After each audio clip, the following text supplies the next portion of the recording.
सुप्रभात सगळ्यांना. जय भीम, जय Maharashtra. India Unlimited in digital news चॅनलमध्ये सगळ्यांचं स्वागत आहे.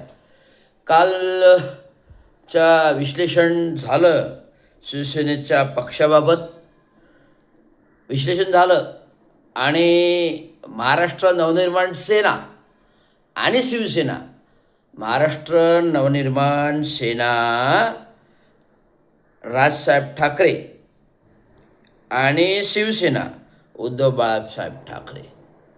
तर आता घ्या, आता हे दोन्ही ज्या पक्ष आहेत, मुळात उद्धव बाळासाहेब ठाकरे पक्ष याची निर्मिती एकनाथराव शिंदे गट पक्ष फुटीनंतर हे दोन पक्ष वेगवेगळे झाले, विभाजन झाले.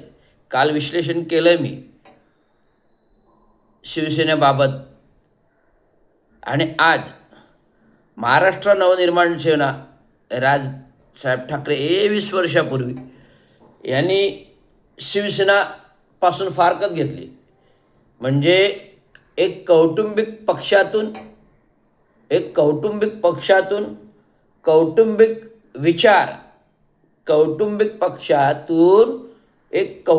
विचार न पटल्यामुळे जे हवं ते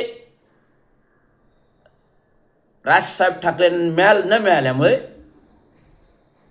जिथे वर्चस्व पाहिजे होतं ते वर्चस्व म्हणजे मुंबई आणि हिंदुत्व बाळासाहेब ठाकरेंचा पक्ष म्हणजे शिवसेना, जे वर्चस्व मुंबईवर आणि संपूर्ण महाराष्ट्रावरती मराठी भाषेच्या हिंदुत्वासाठी तयार झालेला वटवृक्ष. आणि या शिवसेनेच्या मुशीमध्ये युवासेनापासून ते सेना नेतेपासून युवा सेनापासून तर सेना नेतेपासून तर सेना गटनेते उपनेतेपर्यंत राजसाहेब ठाकरे यांनी शिवसेनेमध्ये पक्ष उपभोगली. युवासेना असताना आणि हिंदुत्व बाळासाहेब ठाकरेंच्या पक्षामध्ये पण उद्धव बाळासाहेब ठाकरे हे दोन्ही घरचे सुपुत्र, एक काकांचे चिरंजीव, एक हिंदुत्व सम्राट बाळासाहेब ठाकरेंची चिरंजीव. आणि हे जे काही निर्णय प्रणाली होत होत्या त्या मातोश्रीवरून उद्धव बाळासाहेब ठाकरे करायचे. आणि जे काही हवं होतं ते न मिळाल्यामुळे राजसाहेब ठाकरे यांनी शिवसेनेपासून 20 वर्षापूर्वी फारकत घेतली. तर मूळ मुद्दा होता की मुंबईवरती अधिकार कोणाचा. मूळ मुद्दा काय होता? मुंबईवरती अधिराज्य कोणाचं? उद्धव बाळासाहेब ठाकरे, हिंदुत्व बाळासाहेब ठाकरे शिवसेनेचं की राजसाहेब ठाकरेंचं?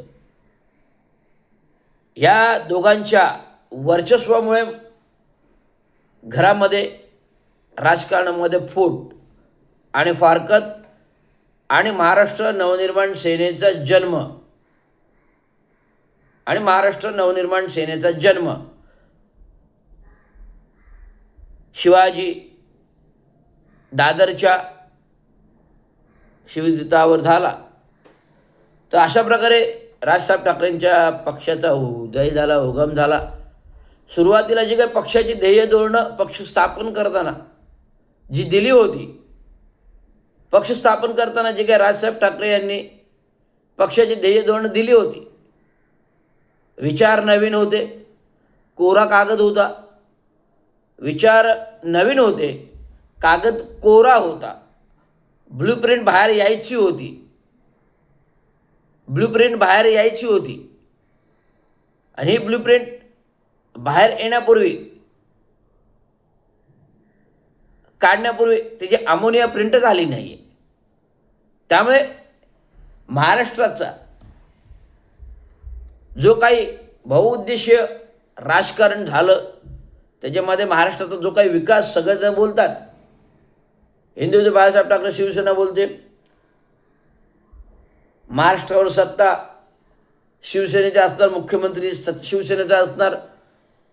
जे उद्धव बाळासाहेब ठाकरे 2.5 वर्षामध्ये मुख्यमंत्री झाले, चांगलं काम केले, नो डाऊट. कारण उद्धव बाळासाहेब ठाकरे संयमी माणूस, विचारवंत माणूस, फोटोग्राफर माणूस, मितभाषी माणूस, जास्त काही न बोलणारं, मोजकं बोलणारं, मोजकं भाष्य करणारं, चांगलं काम केलं कोविड कालावधीमध्ये 2.5 वर्षाच्या कालावधीमध्ये, त्याच्याबद्दल डाऊट नाही. त्यांना 5व्या नंबरचं मुख्यमंत्री हे बिरुदी मिळाली, 5व्या नंबरचं मुख्यमंत्री म्हणून नाव मिळालं. 2.5 वर्षाच्या कालावधीमध्ये चांगलं काम केलं. परंतु महाराष्ट्राचा विकास जो आहे म्हणावा तसं झाला नाही आहे. जो महाराष्ट्राचा विकास जो आधीच्या सरकारमध्ये काँग्रेसच्या कालावधीमध्ये चालू होता, त्याच्यानंतर आलेल्या 2014मध्ये BJP RSS सरकारने काँग्रेसचा जेवढा अजेंडा होता, विकासाचा अजेंडा काँग्रेसचा जेवढा होता तो BJPने घेतला. आणि BJPने घेतल्यामुळे BJPने जो काही काँग्रेसच्या कालावधीमध्ये जे विकास कामं चालू होती तीच विकास कामं चालू पुढेही राहिली. आणि पुढे निवायाने महाराष्ट्राचा विकास घडत गेला. तर त्याच्यामध्ये मुख्यतः आपल्याला आता काल शिवसेनेच्या पक्षावर विश्लेषण आपण दिलं. आज राजसाहेब ठाकरेंच्या पक्षावर आपण बोलत आहोत, विश्लेषण करत आहोत. या विश्लेषणामध्ये मुख्यतः काल जे मी टी व्हीवर पाहिलं, पुण्यामध्ये पक्षाची मुख्य बैठक होती. या बैठकीवरून पत्रकारांनी त्यांचे सुपुत्र चिरंजीव अमितजी ठाकरे वारसा राजकारणाचा असल्यामुळे पत्रकारांना नवख्या माणसाचे नाविन्य येतं, ज्याच्यावरती राजकारणाचा पगडा आहे. अमित ठाकरे राजकारणामधला विशेष अनुभव नाही आहे, केवळ राजसाहेब ठाकरेंचे सुपुत्र आणि महाराष्ट्र नवनिर्माणाचे युवा नेते म्हणून राजसाहेब ठाकरेंच्या या वलयामुळे पत्रकार विचारतात. तेव्हा त्यांनी उत्तर दिलं अमित ठाकरे, राजसाहेब ठाकरेंचे सुपुत्र यांनी, की एकदा महाराष्ट्र हातात देऊन बघा, जे आम्ही नाशिकमध्ये दाखवलं. आता याच्यावर मला विश्लेषण करायचं आहे. नाशिकमध्ये महानगरपालिकेमध्ये सत्ता आली, काय झालं? जो काय त्या नगरपालिकेपुरता विकास करायचा होता ते तुम्ही गोदा पार्क तयार केलं. पूर्ण गोदा पार्क आज त्याची पूर्ण विल्हेवाट झालेली आहे. जो गोदा पार्क तुम्ही बनवला नाशिकला, आज पुरतं त्याची विल्हेवाट झाली आहे. कारण नाशिक ही माझी सासरवाडी आहे. असल्यामुळे प्रत्येक वेळी नाशिकला जात असतो. नाशिक रोड, जेल रोड, सुलावाईनला जाताना गोदा पार्क, या सगळ्या गोष्टी लागतात. मी सगळी दुरावस्था बघितली आहे गोदा पार्कची. जो विकास नगरपालिका स्तरावर महानगरपालिका नाशिक झाला, त्याच्यानंतर जो गोदा पार्क नगरपालिका महानगरपालिका करून त्याचं मेंटेन ठेवलं जाईल, तो नादरुस्त झाला. त्यामुळे बोलताना आम्ही जे नाशिकला नगरपालिका सत्ता करून दाखवलं त्याच्यात काही तथ्य नाही आहे. त्याच्यानंतर विकासचा बकाल झाला. तर आमच्याकडे एकदा महाराष्ट्र हातात देऊन बघा. तुमच्या ब्लूप्रिंट काही निघत नाही बाहेर. तुमच्या ब्लूप्रिंट पिताश्रींनी जे काही पक्ष स्थापन करताना महाराष्ट्राची ब्लूप्रिंट, ती काय अजून ब्लूप्रिंट अडकलेली ब्लूप्रिंट बाहेर देत नाही आहे. पक्ष स्थापित नवीन झाला, 12 आमदार का आले? कारण ती ध्येय धोरण लोकांच्या नजरेतून होती. जी ध्येय धोरण लोकांच्या नजरेतून होती, त्यासाठी लोकांनी तुम्हाला 12 आमदार निवडून दिले. परंतु ज्याप्रमाणे 12 आमदार आल्यानंतर ज्याप्रमाणे राजकारण व्हायला पाहिजे होतं, जोप्रमाणे विकासाचे प्रश्न मुद्दे विचारायला पाहिजे होते, तर न होता विधानसभेमध्ये हातगाई करून मारामाऱ्या व्हायच्या.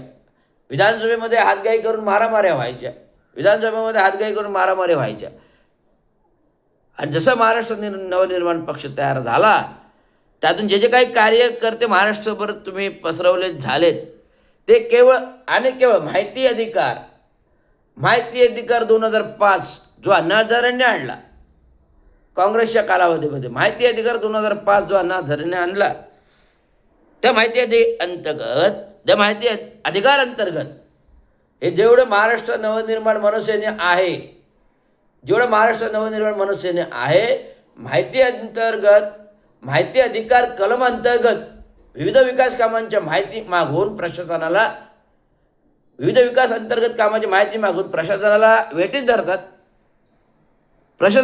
धरतात. जी प्रशासन विकास काम करत असताना मुद्दामून माहिती अधिकार अर्ज टाकायचा, त्या विकास कामांची माहिती मागवायची आणि त्या विकास कामांच्या माहितीची सेटलमेंट करायची. त्यामुळे हा सेटलमेंट बहादर पक्ष आहे अशी याची विरोधी झालेली आहे. जे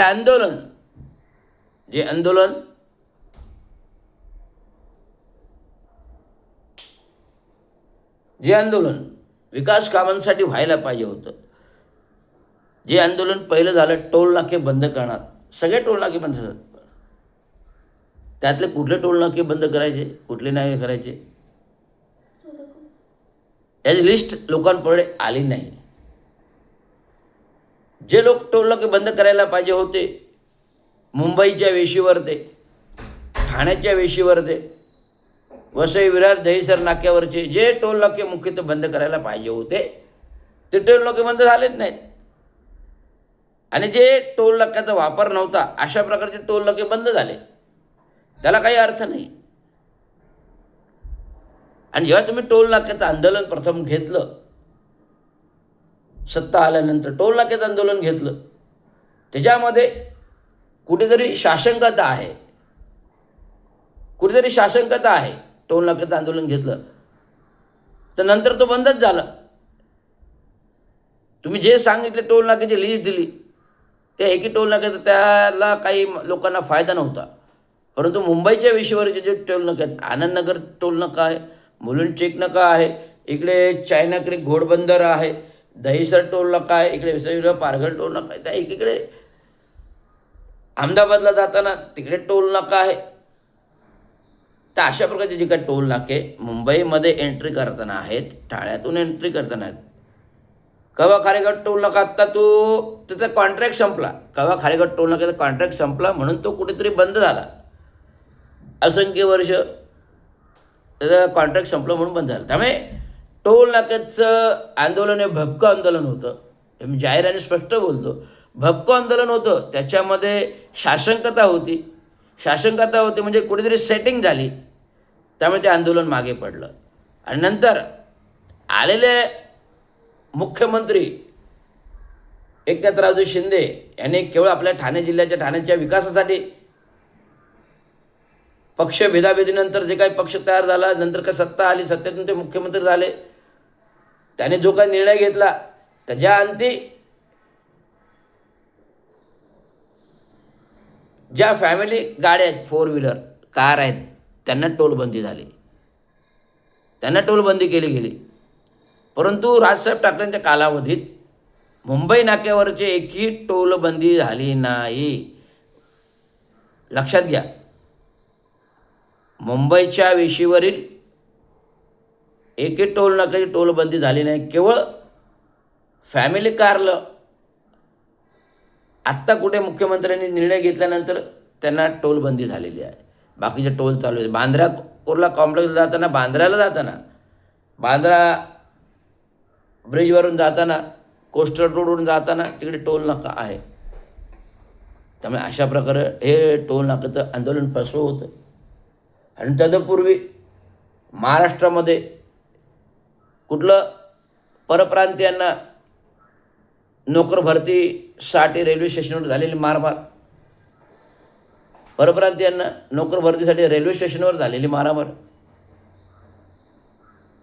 रेल्वे भरती प्रक्रियेमध्ये महाराष्ट्राला स्थान नाही, हे आंदोलन. परंतु कुठलेही आंदोलन मारपिटीने निर्णय होत नाही. कुठल्याही आंदोलनाचं सांगतो मारपिटीने निराकरण होत नाही, तर कायदा सुव्यवस्था सुचोटी लोकशाही संविधानाने होतं. ज्या डॉक्टर महामानव विश्वभूषण परमपूज्य डॉक्टर बाबासाहेब आंबेडकरांनी भारतरत्न बॅरिस्टर डॉक्टर बाबासाहेब आंबेडकरांनी केवळ एका कागदाने आणि एका पेनाने देशामध्ये क्रांती केली, संविधान घडवलं, कायदा दिला, सुव्यवस्था केला, देश घडवला, आर्थिक सक्षम केला, प्रॉब्लेम ऑफ रुपीज प्रक्षेप केला, रिझर्व्ह बँक ऑफ इंडिया उभी केली आणि भारत घडवला, आर्थिक सक्षम केला. केवळ एक कागदाने पेनाने केलं. त्यासाठी जनक्षोभ उभारून जनक्षोभ गोंधळ करून या गोष्टी करायला लागल्या नाहीत. म्हणून ते महामानव डॉक्टर बाबासाहेब आंबेडकर होत आणि आम्ही त्यांचे शैले होत, निळ्या झेंड्याचे छत्रछायाचे.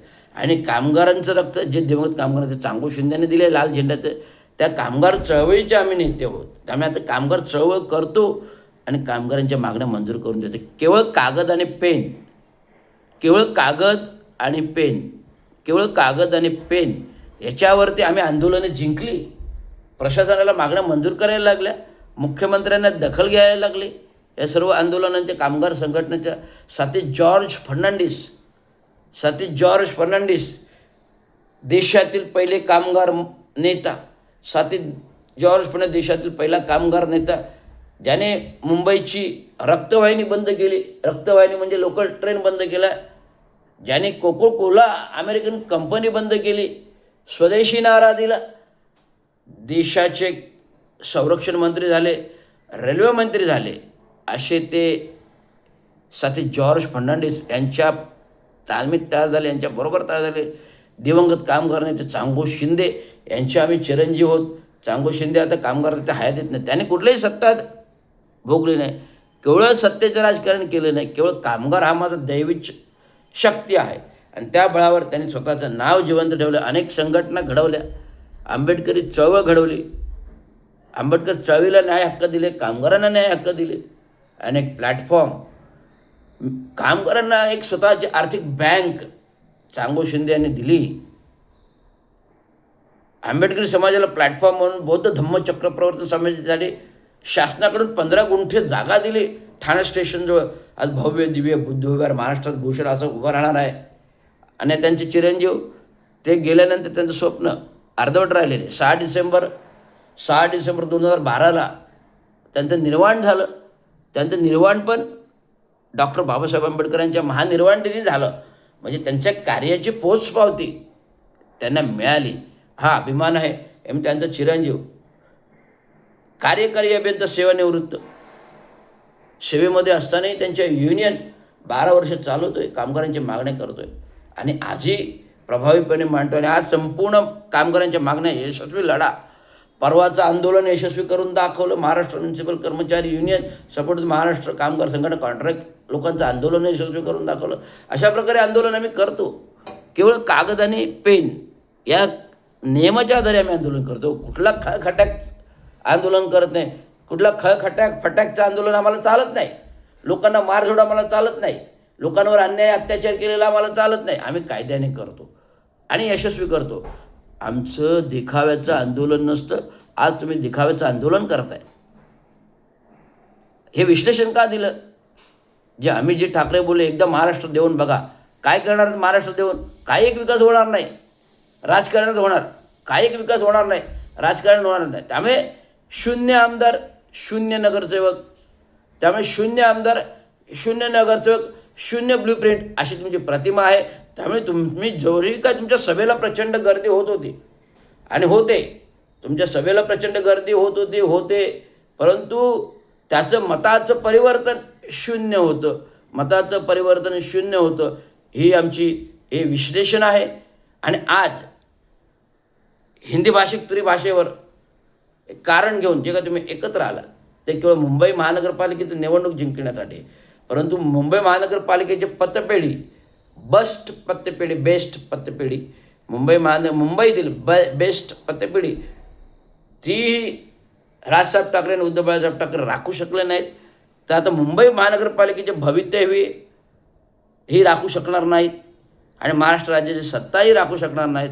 ती फक्त क्षमता, जो हाडाचा कार्यकर्ता असतो, जो जनतेचा कार्यकर्ता असतो, जो जनतेसाठी झटतो दिवस रात्र 24 तास, तोच करू शकतो. केवळ राजकारण घरी बसून बंगल्यातून होत नाही. केवळ राजकारण घरी बसून बंगल्यातून येत नाही, तर त्याच्यासाठी जमिनीवर रस्त्यावर यावं लागतं. त्यासाठी जमिनीवर रस्त्यावर यावं लागतं. आधी तुम्ही रस्त्यावर